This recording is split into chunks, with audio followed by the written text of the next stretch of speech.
Hello students, हमारा chapter number first चल रहा है इकोनॉमिक्स का। The story of village Palampur, will the land sustain. उसी में आज हम पढ़ेंगे प्रोडक्शन के जो फैक्टर्स पढ़ रहे हैं, उसी में आज ये देखेंगे विल द लैंड सस्टेन, क्या भूमि ये धारण कर पाएगी। मीन्स जो केमिकल फर्टिलाइजर्स वगैरह यूज़ करते हैं उसके लिए कहा गया है। Land being a natural resources, भूमि एक प्राकृतिक रिसोर्सेज है। It is a necessary to be careful in its use, ये आवश्यक है कि इसका बहुत ही ध्यानपूर्वक यूज़ किया जाए। Scientific reports indicate that the modern farming methods have our use the natural resources space. वैज्ञानिक रिपोर्ट ये संकेत करती हैं कि जो आधुनिक फार्मिंग मेथड या आधुनिक कृषि विधियों को जो हम अपना रहे हैं, उससे इस नेचुरल रिसोर्सेज पर इफेक्ट पड़ रहा है। In many areas, green revolution is associated with the loss of soil fertility due to the increased use of chemical fertilizer. बहुत से एरियाज़ में ग्रीन रिवॉल्यूशन के कारण प्रोडक्शन बढ़ने के कारण किस कारण बढ़ा कि chemical fertilizers, high yield variety seeds use किया गया। इससे क्या हुआ? लॉस ऑफ सॉइल फर्टिलिटी, भूमि जो है, भूमि में जो मिट्टी है उन्होंने उसकी उपजाऊपन कम हो गया। Also continuous use of ground water for tubewell irrigations है लेड टू द डिप्लेशन यानी पानी की कमी भी है। कंटिन्यूस अगर आप ट्यूबवेल का पानी यूज़ करेंगे तो पानी के ग्राउंड वाटर लेवल भी कम होता जाएगा। Depletion of the water table. Environmental resources like soil fertility and ground water are built up over years. पर्यावरणीय जो स्रोत हैं जैसे कि मिट्टी है, ग्राउंड वाटर है, इनको बढ़ने में काफ़ी साल लगते हैं। Once destroyed it is very difficult to restore them. एक बार नष्ट होने के बाद इनको वापस बनाने में बहुत प्रॉब्लम होती है, बनने में ही कई साल लग जाते हैं इनको। We must take care of the environment to ensure future development of agriculture.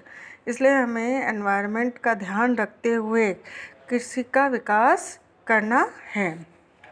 फिर है chemical fertilizers provide minerals with dissolve in water.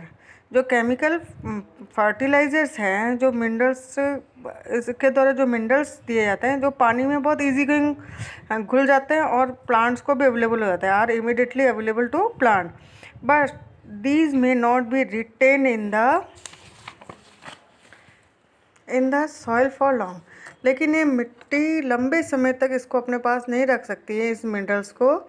They may escape from the soil, इसलिए ये मिट्टी से निकलने के बाद कहाँ ग्राउंड वाटर में जाके मिल जाता है और पानी को प्रदूषित करता है। And pollute ground water, rivers, lakes. Chemical fertilizer can also kill bacteria and other micro organism in the soil. जो ये केमिकल फर्टिलाइज़र है वो मिट्टी में जो बैक्टीरियाज हैं, माइक्रो ऑर्गेनिज्म हैं, उनको नष्ट कर देते हैं, जो कि भूमि को उपजाऊ बनाने के लिए बहुत ही आवश्यक होते हैं। This mean some time after their use the soil will be less fertile than our before. मतलब ज़रूरत से ज़्यादा इसका यूज़ करने के बाद क्या है कि मिट्टी की उर्वरता शक्ति धीरे धीरे कम हो जाती है।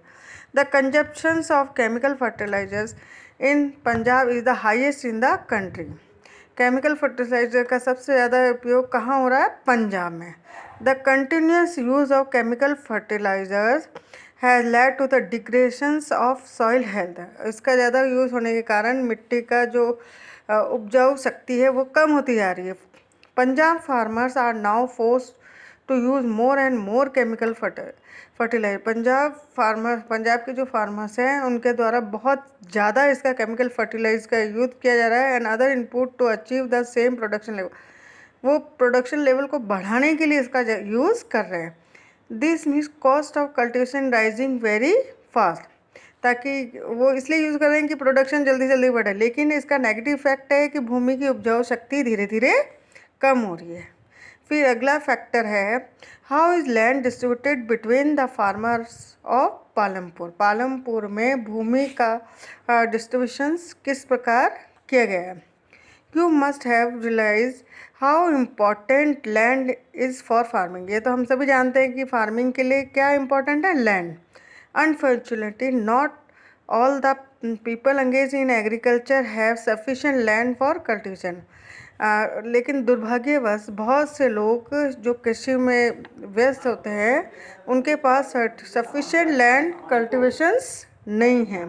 In Palampur about 1/3 of the 450 families are landless. Palampur में 450 फैमिली ऐसी है जो लैंडलेस है, जिसमें से मतलब सारी 450 में से 150 फैमिली ऐसी है जिनके पास अपनी भूमि नहीं है, जो मोस्ट ऑफ देम दलित, और अधिकतर वो क्या है, Dalit, have no land for cultivation, उनके पास खुद की भूमि नहीं कल्टीवेशन का।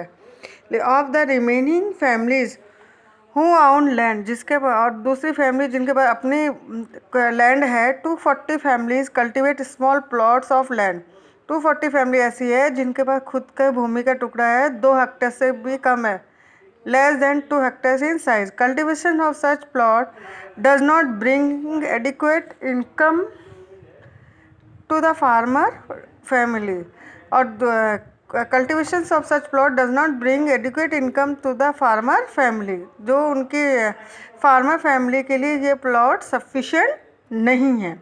In 1960, Govind was a farmer with 2.2 40.25 hectare of largely unirrigated land. 1960 में गोविंद एक किसान है जिसके पास 2.25 हेक्टेयर्स असंचित भूमि थी। With the help of his sons Govind cultivate the land. अपने बेटों की मदद से वो यहाँ पर खेती करता था। तो they did not have very comfortable, लेकिन हालांकि उनका गुजारा नहीं हो पाता था। The family manage to feed itself with the little bit of extra income from one buffalo that the family possessed. इनके पास एक भैंस थी, उसके जो दूध वगैरह बेच के ही उनका फैमिली के जो एक्स्ट्रा इनकम होती थी उससे उनका गुजारा होता था। Some years after Govind death, Govind की कुछ सालों बाद गोविंद की डेथ के बाद this land was divided among his 3 sons, और ये लैंड उसके तीनों बेटों में बढ़ गई। Each one now has a plot of land that is on 0.75 hectare side, और प्रत्येक बेटे को कितनी भूमि मिली, 0.75 hectare side. Even with improve irrigations and modern farming method, यहाँ तक कि वो अभी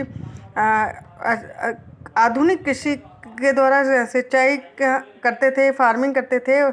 Govind sons are not able to make a living for their land, लेकिन उनका जो लैंड इतना छोटा था कि उनका जो बेसिक नीड्स भी पूरी नहीं होती थी। They have to look for additional work during part of the work, उनको अपने घर चलाने के लिए एक्स्ट्रा वर्क भी करना पड़ता था। You can see the large number of small plot scattered around the village in the picture. ये जो पिक्चर देखिए आप, इस तरफ तो देखो भूमि के कितने छोटे छोटे टुकड़े करे हुए हैं, और इसमें बड़े बड़े प्लॉट हैं एक तरफ। You can see the large number of small plots scattered around the village in the pictures.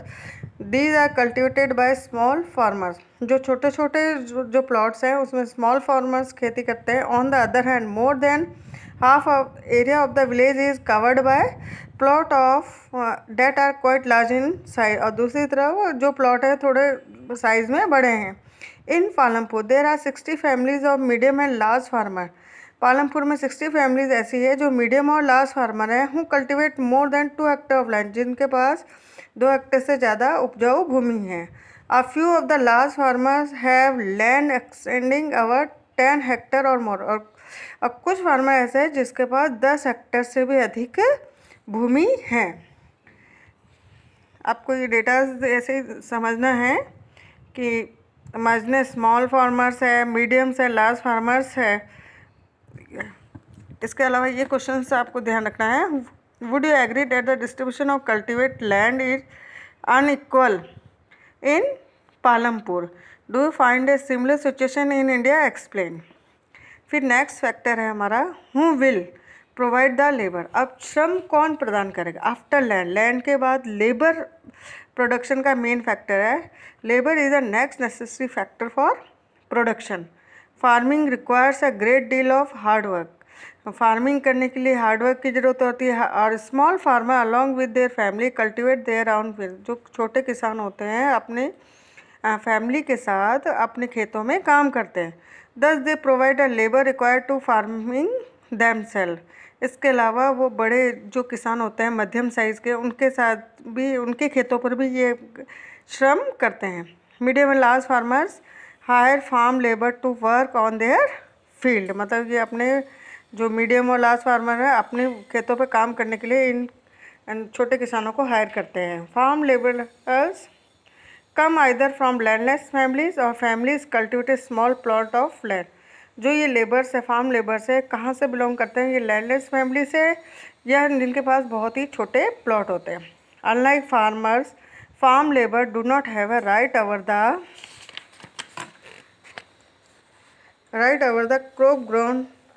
crops grown on the land. Instead they are paid wages by the farmer for whom they work.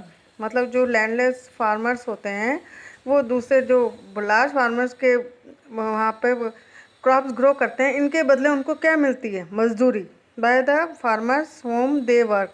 Wages can be in cash, ये cash के रूप में या फिर crops के रूप में मिलती है। समटाइम लेबर्स गेट्स मील, कई बार उनको खाना वगैरह भी खिलाया जाता है। Wages vary widely from regions, मजदूरी आपको एक स्थान से दूसरे स्थान पर देखने में अंतर देखने को मिलेगा। फ्रॉम क्रॉप टू क्रॉप, एक फसल के लिए या दूसरी फसल के लिए अलग अलग मजदूरी होती है। From one farm activity to another like sowing and harvesting, या इसके अलावा सोइंग हार्वेस्टिंग सब के लिए अलग अलग मजदूरी फिक्स होती है। This is also a wide variation in the durations of employment. इसके अलावा आपको इसमें एम्प्लॉयमेंट के में भी बहुत ही अंतराल देखने को मिलेगा। हम a farm labours might be employed on a daily basis, और फार्म लेबर कई बार उनको डेली बेसिस के आधार पर भी रखा जाता है, और कईयों को for one particular farm activities like harvesting और फॉर द होल ईयर्स, और कई बार इनको पूरे साल के लिए भी रखा जाता है। Dala is the landless farm labours who work on daily wages in Palampur. Dala जो एक लैंडलेस फार्म लेबर है जो दैनिक मजदूरी करता है पालमपुर में। This means he must regularly look for work, मतलब वो रेगुलरली काम के लिए तलाश में इधर उधर जाता है। The minimum wages for farm labour set by the government is ₹300। Minimum wages जो गवर्नमेंट के द्वारा तय की गई है फार्म लेबर के लिए 300 है मार्च 2017 के अकॉर्ड, बट डाला को कितना दिया जाता है? 160, gets only ₹160। There is a heavy competition for work among the farm labours in Palampur. इसके अलावा मतलब डेली वेजेस के आधार पर काम करने के लिए काफ़ी कंपटीशन है मज़दूरों में। So people agree to work for lower wages, इसलिए लोग कम मजदूरी पर भी काम करने के लिए राजी हो जाते हैं। Dala complains about his situation to Ramkali. Dala एक ही महिला है रामकली, उससे अपनी सिचुएशन का बारे में बताते हैं। Who is another farm labour, जो खुद भी एक फार्म लेबर्स है। Both Dala and Ramkali are among poorest people in the village. ये दोनों मतलब कन्वर्सेशन करते हैं कि भाई अभी हमें मजदूरी कम मिल रही है, क्योंकि अभी जो खेती में हार्वेस्टिंग वगैरह करने के लिए भी अब क्या ट्रैक्टर से काम हो जाता है, तो इसलिए उनको मजदूरी मिलना भी कम हो गया। रामकली बताती है कि अब उसको अपनी अर्निंग करने के लिए फार्मिंग के साथ साथ दूसरा वर्क भी करना पड़ेगा। आज के लिए इतना ही, थैंक यू।